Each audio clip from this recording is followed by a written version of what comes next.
Bismillahirrahmanirrahim. Assalamualaikum warahmatullahi wabarakatuh. Halo adik-adik calon peserta didik baru. Senang sekali Ibu bisa mendapatkan kesempatan untuk mengedukasi dan sharing ilmu pengetahuan bersama kalian.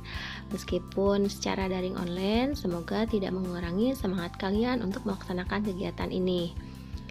Perkenalkan, nama Ibu Intan Permatasari. Di Sekolah SMK Negeri 1 Haurwangi, Ibu mengajar mata pelajaran produktif OTKP. Mohon maaf, untuk saat ini kita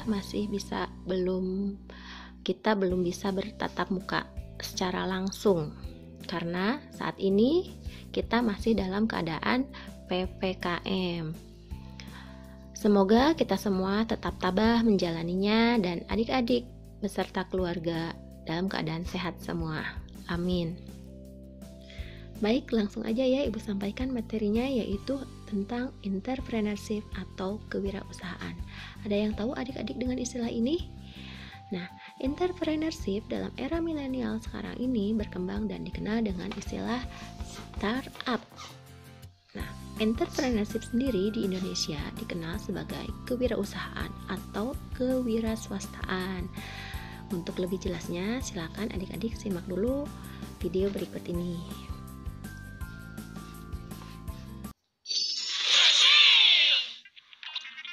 Justin, siapa itu? Itu Carrie Lee. Dia itu salah satu pebisnis wanita terbaik di dunia. Apa yang dia kerjakan? Banyak sekali. Dia seorang entrepreneur. Apa itu artinya dia orang Prancis? Bukan, dia punya banyak ide. Mirip seperti aku. Selalu punya ide, banyak cara mencari uang. Hal mudah atau rumit, yang penting menghasilkan. Yang kulakukan memikirkannya lalu mewujudkannya. Tak mudah dan diperlukan tekad dan kesungguhan. Jadi entrepreneur, istilah Perancis, orang berinisiatif. Entrepreneur, dia bisa, kamu bisa jadi entrepreneur. Kau ingin tahu awal mulanya, aku bisa sampai di sini. Semua perusahaan dengan karyawan mulai dengan satu gagasan. Lihat sekeliling, dengarkan sekitar, jangan katakan tak bisa. Ku buat rencana karena ku mengerti yang diinginkan orang-orang. Ya seorang entrepreneur. Ini kata yang rumit, tapi intinya sederhana. Entrepreneur. Dia bisa, kamu bisa jadi entrepreneur. Entrepreneur mengoptimalkan segalanya, membuat nyata keinginan dan kebutuhan kita. Mimpi entrepreneur sangatlah tinggi, butuh gagasan dan kembangkan mereka. Entrepreneur super cerdas, dapatkan uang dari berbagai usaha. Tutup matamu dan bayangkan, kau adalah entrepreneur. Istilah Perancis, orang berinisiatif. Entrepreneur. Dia bisa, kamu bisa jadi entrepreneur. Dan kau perlu untuk mulai usahamu, visi dan percaya diri. Lalu temukan jalan suksesmu, buang masalah dan sedih. Rencana bisnis juga tujuan dan alat terbawamu ke sana. Berapa besar biaya untung dan rugi, pikirkan matang semua. Kamu entrepreneur. Jika haus jangan tunda, limun kami untuk semua. Entrepreneur. Jika anjingmu sedih, kami siap membantumu di sini. Jika tanamanmu sedih, itu belum baru kota ini. Di kota ku harus diantar, biar ku yang mengantarnya. Entrepreneur. Dia bisa, kamu bisa jadi entrepreneur. Seperti yang telah disimak dari video tadi, bahwa entrepreneurship pertama kali diperkenalkan pada abad ke-18 di Prancis oleh Richard Cantillon pada tahun 1725 yang mendefinisikan kewirausahaan sebagai self-employment atau usaha dengan cara bekerja sendiri. Richard juga menggambarkan seorang kewirausahaan sebagai pengambil risiko, di mana dia membeli barang pada suatu periode waktu lalu menjualnya kembali dengan harga yang tidak pasti di waktu waktu yang akan datang. Kemudian entrepreneurship sendiri dikembangkan lagi oleh James Baptiste dan Joseph Schumpeter yang dikenal dengan aspek-aspek kepemimpinan. Berikutnya ada Penrose pada tahun 1963 yang mendefinisikan kewirausahaan sebagai identifikasi peluang-peluang dalam sistem ekonomi. Kemudian ada Peter Drucker tahun 1959 yang mendefinisikan kewirausahaan sebagai kemampuan menciptakan sesuatu yang baru dan berbeda. Kemudian ada menurut Zimmerer tahun 1996 yang mendefinisikan kewirausahaan sebagai penerapan kreativitas dan berinovasi. Terakhir ada Ahmad Sanusi tahun 1994 yang mendefinisikan kewirausahaan sebagai nilai yang diwujudkan dalam perilaku. Jadi dari beberapa pendapat para ahli tersebut bisa kita simpulkan bahwa kewirausahaan itu adalah kemampuan untuk menghasilkan ide atau gagasan yang dapat diwujudkan dalam bentuk nyata dan tentunya mempunyai nilai jual. Kemudian di dalamnya juga terdapat unsur-unsur kreatif dan inovatif. Berikutnya adalah kewirausahaan itu penting gak sih? Ya, jadi setelah adik-adik mendengar dan mengetahui pengertian arti dari kewirausahaan, sekarang apa sih yang ada di benak kalian? Nah, sebagian orang menganggap bahwa jiwa kewirausahaan itu hanya dimiliki oleh pengusaha atau wira swasta. Namun pernyataan tersebut tidaklah salah, tetapi seharusnya jiwa kewirausahaan itu harus dimiliki oleh semua orang, baik itu pelajar, petani, pegawai negeri, pedagang, dan siapapun itu harus memiliki jiwa, semangat, dan sikap kewirausahaan. Karena di sini ya sejarah membuktikan keberhasilan pembangunan yang diraih oleh negara-negara maju di kawasan Eropa dan Asia seperti Amerika, Jepang, Korea. Kenapa negara tersebut bisa maju? Karena didukung oleh sejumlah entrepreneur yang tangguh. Ya tentunya kalau negara kita ingin maju berarti harus didominasi oleh para entrepreneur atau orang-orang yang mempunyai jiwa dan sikap kewirausahaan sehingga negara kita bisa maju seperti negara-negara di kawasan Eropa. Baik, berikutnya adalah perkembangan kewirausahaan.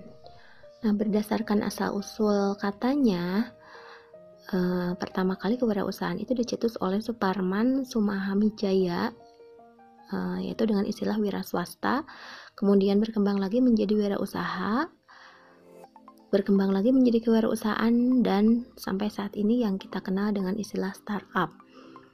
Nah, wira swasta, wira itu artinya pejuang, gagah, berani, sedangkan swasta adalah mandiri atau berdiri sendiri. Jadi kalau didefinisikan, wira swasta itu adalah pejuang yang berdiri sendiri atau mandiri, atau istilahnya dikenal sebagai pencetus atau pendiri perusahaan. Kemudian untuk wirausaha itu artinya wira artinya pejuang, gagah, berani, sedangkan usaha adalah berbuat sesuatu. Jadi kalau didefinisikan, wirausaha itu adalah pejuang atau orang yang mampu berbuat sesuatu, begitu. Nah, bedanya apa dengan wira swasta? Mungkin kalau wira swasta hanya sebatas keterampilan atau mampu mendirikan perusahaan dengan cara bekerja sendiri atau mandiri. Sementara wirausaha ini ada inovasi atau ide-ide gagasan yang bisa diwujudkan dalam bentuk nyata, yaitu ada ide kreatif dan inovatif. Nah, sementara kewirausahaan itu adalah kemampuannya atau caranya.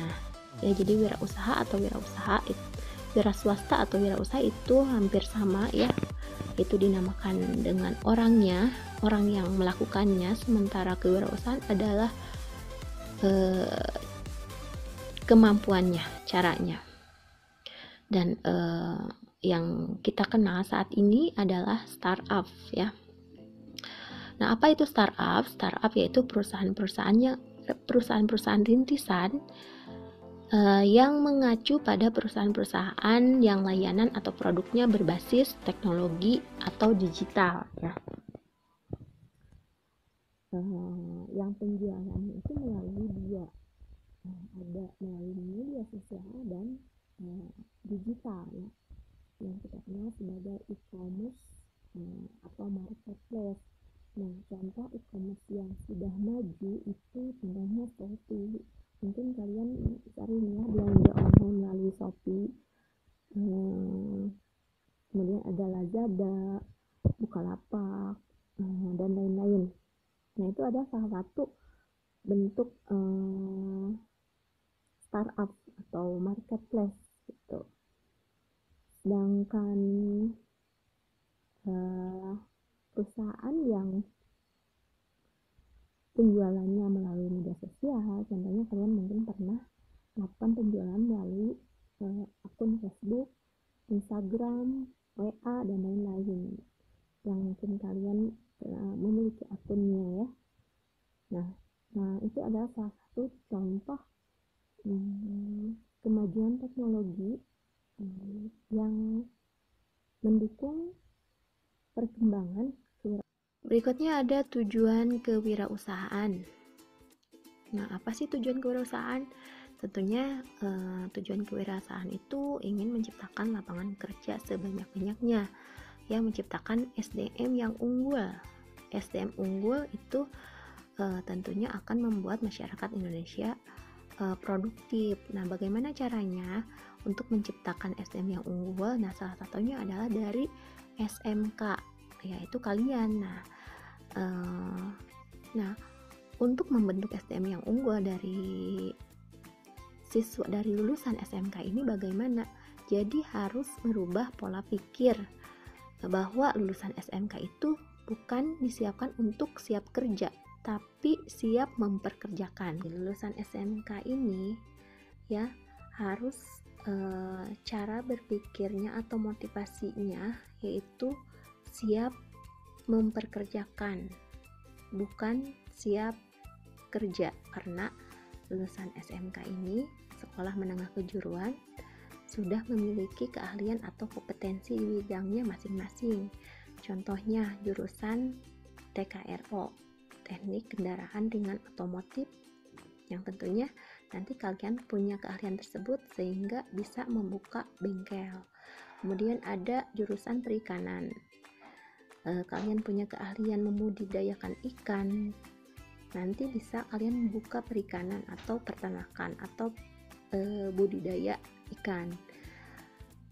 Kemudian ada jurusan TKJ ya, TKJ juga bisa ya nantinya menjadi seorang wirausaha.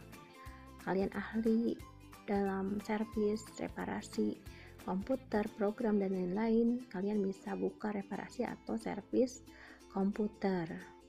Ya, begitu juga dengan OTKP ya. Kalian ahli dalam pembukuan, dalam pengadministrasian, sehingga nanti kalian bisa membuka bidang usaha apapun yang tentunya kalian punya basic atau keahlian di bidang administrasi. Ya, jadi intinya adalah pola pikirnya yang dirubah sehingga nantinya lulusan SMK itu bukan siap kerja ya, tapi siap memperkerjakan, sehingga bisa tercipta lapangan kerja yang sebanyak-banyaknya, yang nantinya tentunya dengan banyaknya lapangan kerja bisa mewujudkan tujuan kewirausahaan. Oke, baik, berikutnya ada karakteristik wirausaha. Setiap perubahan pola kehidupan suatu masyarakat selalu meminta tuntutan kemampuan yang berbeda, sehingga sifat, sikap, dan ciri yang dituntut dari seorang wirausaha pada setiap tahap perubahan tersebut akan berbeda-beda pula. Nah, banyak sekali karakteristik wirausaha, diantaranya ada kreatif, inovatif, dan produktif. Ya, kreatif itu apa? Kreatif adalah mampu menghasilkan suatu karya yang berbeda dari sebelumnya, atau menciptakan sesuatu yang berbeda dari bahan-bahan yang sudah ada ya. Kemudian kalau inovatif itu apa? Menghasilkan ide-ide baru yang belum pernah ada sebelumnya. Sedangkan produktif itu adalah tentunya ada hasil yang dicapai. Apa yang dikerjakan itu selalu ada hasilnya. Nah, itu adalah salah satu beberapa di antara karakteristik wirausaha. Ya, kemudian ada peran dan fungsi kewirausahaan.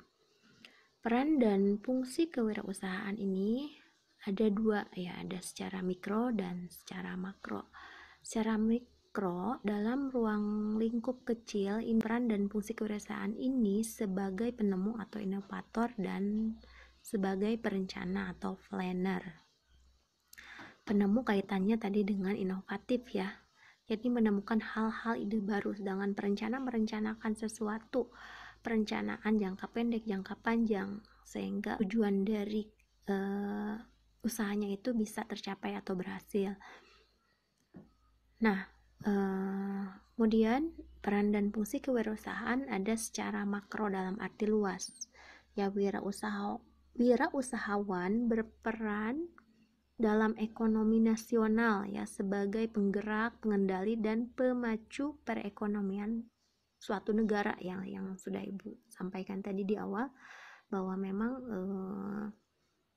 entrepreneur ini atau wirausaha ini adalah sebagai pendukung perekonomian suatu negara ya. Jadi perekonomian suatu negara bisa maju berkat wirausaha di negara tersebut itu banyak ya, wirausahanya itu didominasi oleh wirausaha. Jika suatu negara didominasi oleh wirausaha, tentunya perekonomian negara juga akan maju. Itu begitu. Ya, simpelnya ya, pertumbuhan ekonomi yang telah dicapai oleh negara maju dan upaya peningkatan kesejahteraan yang sedang dilaksanakan oleh negara sedang berkembang ya. Dalam keadaan bagaimanapun konteksnya, banyak bergantung pada mutu sumber daya manusia yang memiliki semangat kewirausahaan, yaitu manusia yang mampu berpikir logis, sistematis, kritis, kreatif, dan inovatif, berwawasan jauh ke depan, dan berani menghadapi tantangan, serta tidak takut terhadap berbagai risiko yang akan terjadi. Hal inilah yang menegaskan peran dan fungsi kehadiran para wirausahaan dalam pembangunan ya. Jadi sangat berperan sekali kewirausahaan ini dalam memicu perkembangan, pertumbuhan perekonomian suatu negara atau kesejahteraan suatu negara. Begitu. Nah, berikutnya ada analisis SWOT nih. Ada yang tahu kalian analisis SWOT itu apa? Nah, analisis SWOT dalam perspektif kewirausahaan itu dijabarkan menjadi 4 ya.